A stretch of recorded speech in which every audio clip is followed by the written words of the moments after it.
स्वागत है आपके अपने YouTube channel Rajiv competitive class में। दोस्तों आपको पता है जैसे कि आपका NIOS DLED को बाहर कर दिया गया है। अब उसी को लेकर जो आपका जजमेंट है वो आया है सुप्रीम कोर्ट की तरफ से। अब ये बहुत सारे अभ्यर्थी के मन में अब ये जजमेंट है क्या, टोटल ये 38 पेज का है और जिसको हमने हिंदी में ट्रांसलेट किया है और हिंदी में इस पूरे जजमेंट को देखिए कि कौन से वो पॉइंट है आपको जो जानना जरूरी है। ठीक है, तो आइए शुरू करते हैं और इसको आप डाउनलोड भी कर सकते हैं, वो आपको बाद में बताया जाएगा। सबसे पहले अगर आपको डाउनलोड करना है इसका सबसे पहले आपको ये ध्यान में रखना है कि इसका अपील नंबर, तो आप अपील नंबर इसका एंटर करेंगे, ये है उसका अपील नंबर। इसके बाद इससे आप डाउनलोड कर सकते हैं। अब 2023 ये देखिए आपका जजमेंट है भारत के सर्वोच्च न्यायालय में सिविल अपीलीय क्षेत्राधिकार।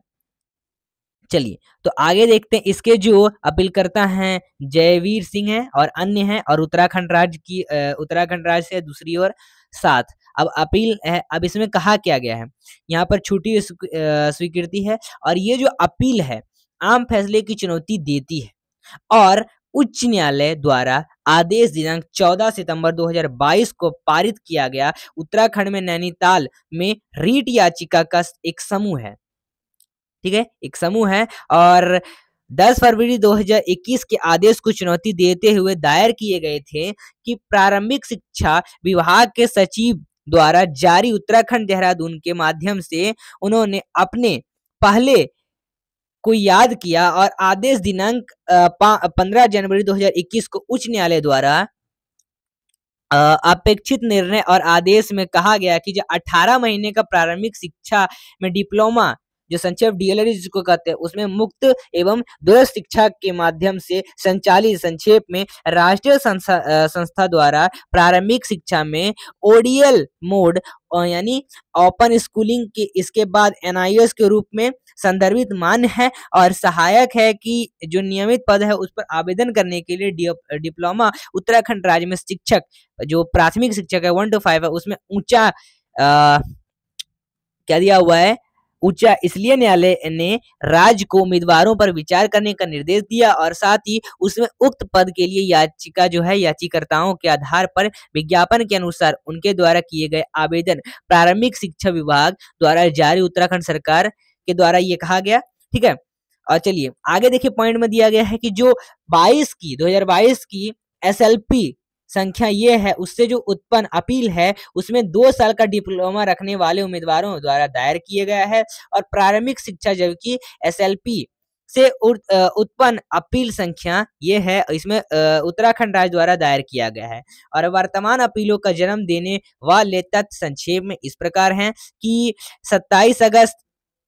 2009 को बच्चों का निःशुल्क अधिकार अनिवार्य शिक्षा अधिनियम 2019, इसके बाद इसे कहा जाएगा RTE अधिनियम और इसका अधिसूचना जो है वो किया गया था और इसकी धारा 23 की उपधारा है। ठीक है,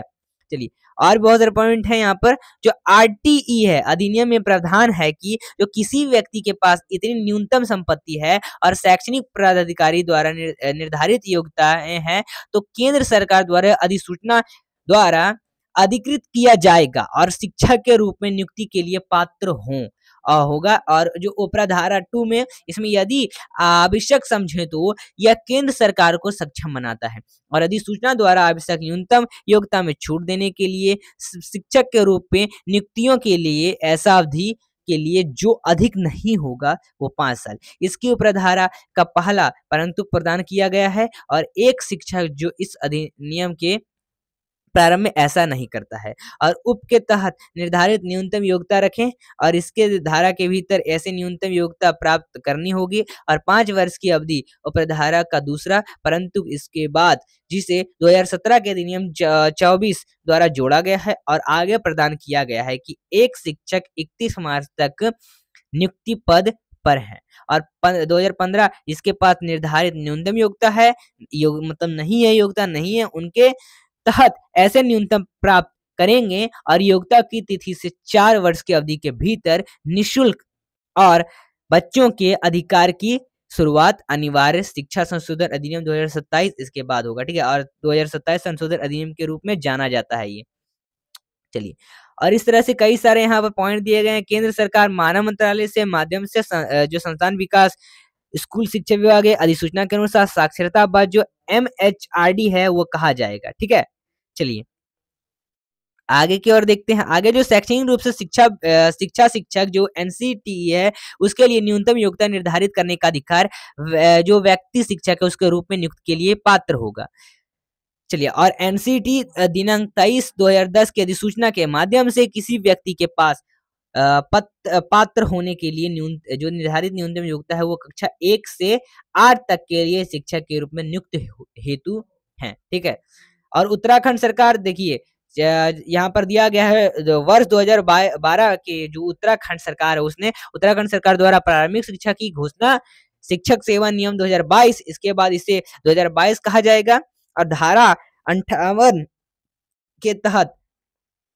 जो शक्तियां हैं उसका उपयोग करके उत्तराखंड जो विद्यालय शिक्षा अधिनियम है 2006 और 2012 सेवा नियम के लिए न्यूनतम पात्रता मानदंड निर्धारित किए गए हैं। और सरकार में सहायक अध्यापकों के पद पर नियुक्ति उत्तराखंड राज्य में जो प्राथमिक विद्यालय है 2012 सेवा नियम में समय समय पर संशोधन किए गए हैं। ठीक है। चलिए, तो इस तरह से यहाँ पर कई सारे यहाँ पर पॉइंट दे गए हैं।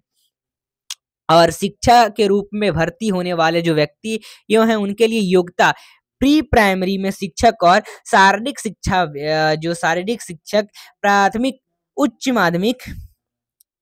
प्रारंभिक शिक्षक और प्राथमिक जो है उच्च माध्यमिक है वरिष्ठ माध्यमिक या फिर इंटरमीडिएट स्कूल या फिर कॉलेज हैं उनके जो विनियम 2014 इसके बाद 2014 विनियम कहा जाएगा। और 2014 विनियम के पहले सभी विनियमों का अधिक्रम कर रहे थे। और उप के तहत यहाँ पर दिया गया कि दूसरे परंतु के प्रावधान को ध्यान रखते हुए आरटी अधिनियम की धारा 23 की धारा जो MHRD है उसके एक पात्र जारी किए गए हैं। और 30 अगस्त 2017 को राज्य और केंद्र के सभी सचिवों का प्रदेश निर्देश देते हैं कि सभी शिक्षक सरकारी हों और स्कूल के पास अनिवार्य रूप से न्यूनतम योग्यता होनी चाहिए। और आरटी अधिनियम के तहत सभी को अंतिम मौका दिया जा रहा है और ऐसे शिक्षक को 31 तारीख तक न्यूनतम योग्यता हासिल करनी होगी। ठीक है। और मार्च 2019 एनसीईटी ने 22 दिसंबर को मान्यता जो आदेश जारी किया है और जिसमें डीएलएड का आयोजन किया गया है। और ओडीएल के माध्यम से कार्यक्रम एनएचआरडी के स्वयं पोर्टल के माध्यम से एनआईओएस द्वारा मोड प्रारंभिक स्तर पर कार्यरत अप्रत्यक्ष जो शिक्षक है उसकी सेवा सरकारी सहायता प्राप्त और गैर सहायता प्राप्त निजी स्कूल में होगा। और उक्त मान्यता जो आदेश उसके डिप्लोमा की अवधि कम हो गई है और 2 साल से ये 18 महीने तक हो गई। और एमएचआरडी ने अपने दिनांक 11 अक्टूबर 2017 के पात्र द्वारा निर्देशित किया है कि एनआईओएस और राज्य सरकारें उनके एक ज्ञापन पर हस्ताक्षर करेगी और उस पात्र के साथ संलग्न जो है समक्ष संक्षेप में एमयूओ को देगी। और साथ ही फरवरी 2018 को एनआईओएस ने एक कार्यालय आदेश जारी किया और जिसमें क्षेत्रीय निदेशक को डीएलएड लागू करने का निर्देश दिया जा सके और अप्रत्यक्ष इन सर्विस एलिमेंट्री के परीक्षण के लिए पाठ्यक्रम शिक्षक किए हैं। ठीक है। और ऐसे प्रतीत होता है कि जो पटना उच्च न्यायालय ने एक पारित किया था कि संजय कुमार के मामले में 21 जनवरी 2020 को फैसला यादव और अन्य बनाम बिहार राज्य एक यह मानता है कि जो निर्देश प्राथमिक शिक्षा एनसीईटी ने अवैध रूप से जारी किया है और निर्देश है कि जिन व्यक्तियों ने डीएलएड प्राप्त किया है वो अवधि जो मतलब इनका अवधि जो है एनआईएस में 18 महीने के लिए है वो नियुक्ति के लिए पात्र नहीं है। और प्राथमिक शिक्षकों में जो शिक्षक है उनके पद पर यह माना गया है कि कहा गया है कि एनसीईटी के प्राथमिक शिक्षक निदेशकों का निर्देश जारी किया गया है और स्पष्टीकरण को गलत ढंग से प्रस्तुत करने और गलत ढंग से पढ़ने पर एनसीईटी द्वारा इसे जारी इस तरह से दृष्टिकोण उच्च न्यायालय ने अपनाया है। और त्रिपुरा ने अपने 2012 से 13 मार्च के फैसले में बताया था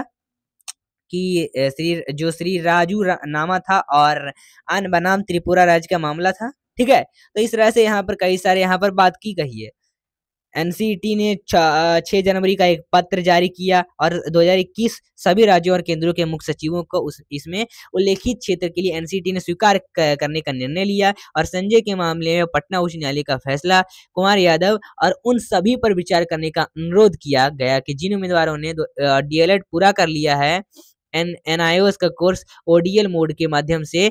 इसमें जो आगे अनुरोध किया गया है कि वे हो सकते हैं।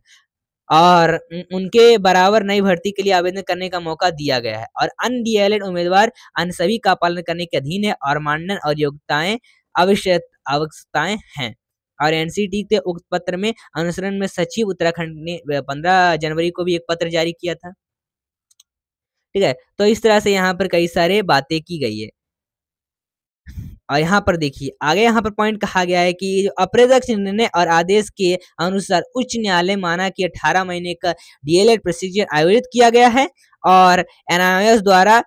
जो प्राथमिक शिक्षा है उसमें ओडीएल मोड के माध्यम से इसमें कमतर या न्यूनतम योग्यता नहीं किया कहा जा सकता और 2 साल में डीएलएड की तुलना में कार्यक्रम माना गया है कि सेवारत शिक्षक के जो उसमें जो इसमें गुजर चुके हैं इनके लिए 18 मई के डीएलएड जो है एनआईओएस द्वारा आयोजित कार्यक्रम ओडीएल मोड से राज्य सरकार भेदभाव नहीं कर सकती और जो है इस उन्होंने इस पद के लिए अपने उम्मीदवारों पेश करने के लिए रोक दिया था और उत्तराखंड में सहायक शिक्षक यानी प्राथमिक जो है उसमें जैसे ऐसे में उन्हें उसमें जो 10 फरवरी है उसमें पत्र को रद्द कर दिया गया और 2021 उत्तराखंड द्वारा जारी जो सूचना हुई थी उसमें प्राणी इसमें व्यस्त होकर वर्तमान अपील करता है। चलिए, तो यहाँ पर कई सारे यहाँ पर बातें कही गई है। ठीक है, यहाँ पर जो अपेक्षित निर्णय और आदेश के अनुसार उच्च न्यायालय जो है वही सब बात की गई जो मैंने अभी आपको थोड़ा देर पहले बताया। तो मतलब ये जो है टोटल बात कही गई है और अगर आप इसका पीडीएफ डाउनलोड करना चाहते हैं तो आप कमेंट में आपको लिंक दिया गया है। ठीक है, और कमेंट में लिंक दिया गया टेलीग्राम का, वहां पर जाकर जुड़ सकते हैं और उसके बाद आपको क्या किया जाएगा वहां पर आपको डाउनलोड करने का ऑप्शन दिया जाएगा तो वहीं से आप डाउनलोड कर सकते हैं। ठीक है, आपको वहीं पर अपलोड कर दिया गया तो डिस्क्रिप्शन में जाके जा सकते हैं। चलिए दोस्तों, फिर मिलते हैं अगले वीडियो के साथ। आगे का जो भी नोटिफिकेशन है उसको लेकर आएंगे और ये था आज का अपडेट जो हमने जाना था। तो फिर मिलते हैं नेक्स्ट वीडियो के साथ।